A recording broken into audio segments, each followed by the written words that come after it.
What is up, everybody? Trip Morgan here for Panthersource.com, bringing you your Week 3 preview. The Panthers open divisional play this week against the New Orleans Saints. We're going to talk about some notes, we're going to preview the matchup, and see what we got to do. So here we go.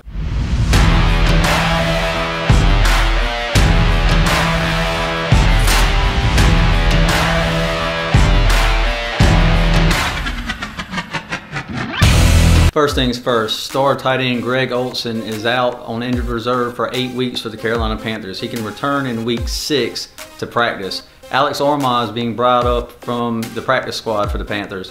Rookie fullback, big fan favorite throughout the preseason and training camp. So I know a lot of people are going to be happy about that, and we'll see what his role is moving forward. Let's hit a couple of notes for the Carolina Panthers through the first 2 weeks of the season. Despite showing some rust, the Panthers offense has controlled the ball 76 minutes to opponents' 46 minutes. They lead the NFL in this category, and it is a huge category to lead in, especially the way their defense is played, and that's the biggest reason for it. Speaking of defense, the Panthers defense is the first one since 2010's Baltimore Ravens to not allow a touchdown through the first 2 games.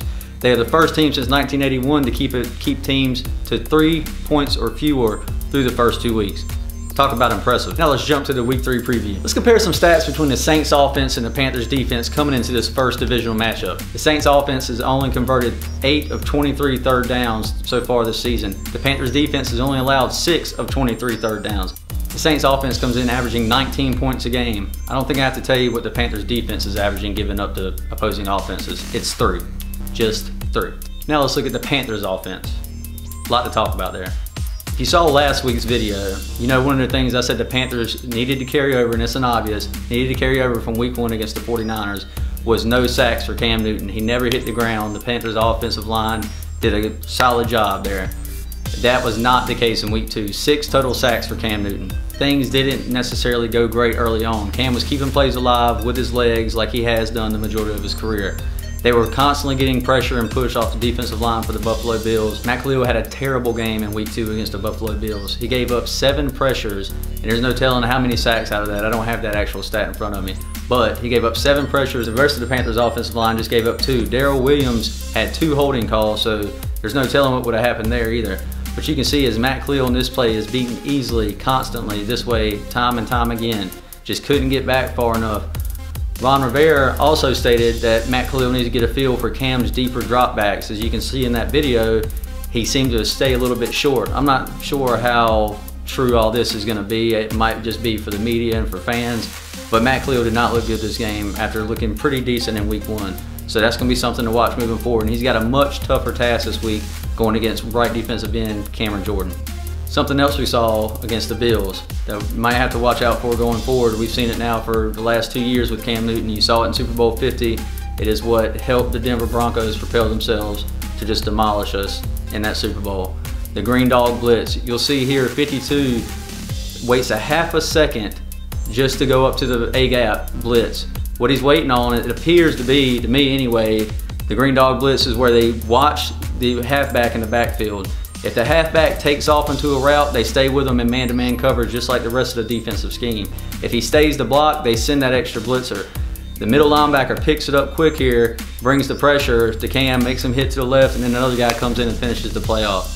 That's something we're going to have to watch, as the Saints have one of the highest blitzing defenses in 2016. Despite what many are saying, I actually think Cam Newton actually had a pretty good game in week 2 outside of all the pressures he was facing later on in the game. He was constantly at times in drives was dialed in. He was moving inside the pocket, stepping up, moving right, scrambling, finding targets.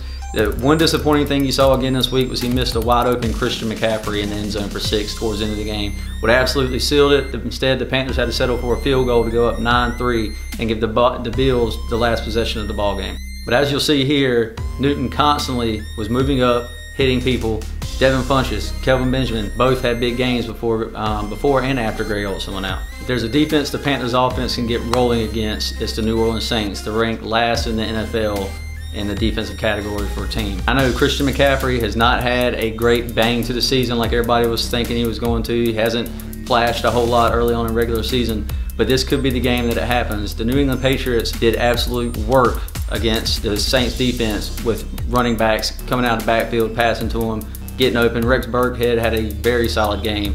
coming out of the backfield and catching passes. I'm not ready to hit the panic button just yet, but if we cannot score a couple touchdowns on the Saints defense, I will start to worry somewhat, especially if they're getting constant pressure and the offensive line struggles again like it did, giving up 6 sacks against the Bills in week 2. Now let's talk about a few key matchups going into this week's game. Darrell Worley will have his first big wide receiver test of the year going against Michael Thomas, Drew Brees' favorite target so far this season. So far, Thomas has 10 catches for 134 yards at a click of 13.4 yards per catch.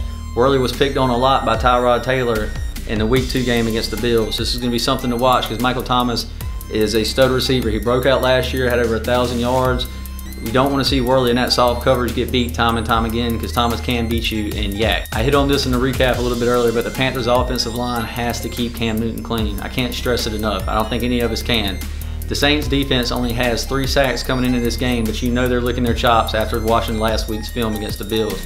Like I said, they're also probably going to be looking at some of those blitzing schemes that McDermott brought against his former offense. So that's going to be something to watch. Cameron Jordan, you know, is licking his chops going against Matt Khalil. Another thing, the Saints defense gives up more passing yards per game than anyone else in the NFL at 388 yards per game. 388. If the Panthers can't move the ball on that, I don't know what to tell you. They have to find the ball to get it through the air. Greg Olsen is going to be out. It's going to be the first game in Cam's career he hasn't had Greg Olsen. But I expect another big game from Devin Funchess. They're going to have to move some guys around. Maybe this is the game we see Curtis Samuel get involved. Kelvin Benjamin had a solid game last week. He has to have another one this week. I expect the Panthers to use Funchess, move him around, maybe back in the slot like they did some last week where he just absolutely thrives. I would love to see those mismatches inside against the opposing defense. That's it for this week, guys. Be sure to subscribe, like, comment, join the discussion. Following every Panthers game, we do the Panthers post-game show on the Panthers Source Facebook page. All you gotta do is hit the search bar, type in Panthers Source, and it should pop right up. You should see us. It's got the little PS logo. That's gonna be us. Join us. We're on Facebook Live. We talk about it. We take your calls. We interact with you. We discuss the game and whatever happened throughout the season. So join us, and I'll see you next time.